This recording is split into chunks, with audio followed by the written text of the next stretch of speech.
بايدك ضيعت على نفسك نقطتين ونقطتين سهلين.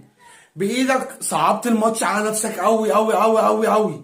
بايدك انت، مش بايد اي حد تاني. يعني مش البنك الاهلي ان هو فريق جامد وفريق تقيل فانت ما عرفتش تعمل حاجه قدامه، فبالتالي في نقطتين ضاعوا منك في سباق الدوري وما عرفتش تستغل تعثر بيراميدز وسيراميكا كليوباترا، وان انت تقرب منهم، تقرب للمقدمه. انت في المركز الثالث. موضوع نزيف النقاط دوت صعب قوي في الوقت ده. يعني صعب جدا انه بيحصل نزيف نقاط مع النادي الاهلي في عز تعثر منافسيك. يعني انت بايدك انت رايح تضيع نقطتين اسهل ما يكون. البنك الاهلي مش فريق قوي، مش الفريق الخطير، ولكن انت النهارده جعلت منه فريق خطير. النهارده جعلت من البنك الاهلي فريق قادر يهددك، قادر يقفل عليك الملعب بطريقه غير طبيعيه. احنا ما عندناش حلول. النادي الاهلي ما فيهوش حلول. انت حرفيا لولا تريزيجيه اخر خمس ست ماتشات انت ما عندكش اي حلول. ما عندكش اي حلول. تريزيجيه حرفيا شايل الفريق اخر خمس ست ماتشات. شوط اول اسوأ ما يكون للنادي الاهلي ان انت ما بتتفرجش على النادي الاهلي. انا الشوط الاول كنت حاسس ان النادي الاهلي هو اللي لابس ابيض، مش النادي الاهلي هو اللي لابس احمر. اداء كارثي، اداء كارثي. الشوط الاول النادي الاهلي ما عملش هجمه على الجون، هجمه واحده على الجون بين الثلاث خشبات. اصلا عزيزي المشجع الكروي الجميل، النادي الاهلي طوال المباراه 14 شوطه اتنين بس على المرمى. يعني لك ان تتخيل النادي الاهلي بكل السكواد اللي عنده ده 14 شوطه كورتين بس على المرمى. اداء كارثي للنادي الاهلي النهارده غير طبيعي.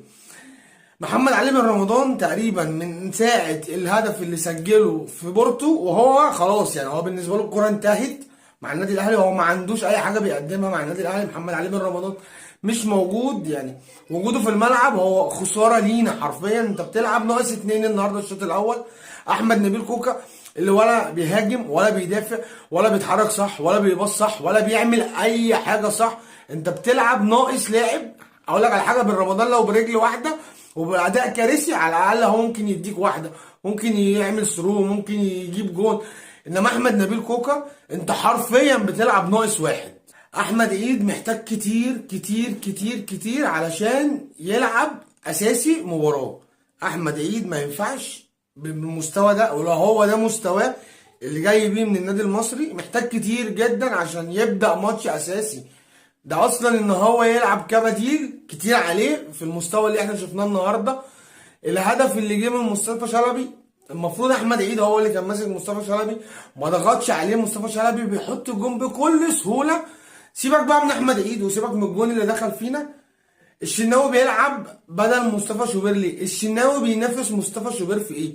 الناس بتتكلم ان الشناوي بينافس مصطفى شوبير على مركز حراسه المرمى في النادي الاهلي. على اساس ايه؟ ده راجل ايده مقطوعه.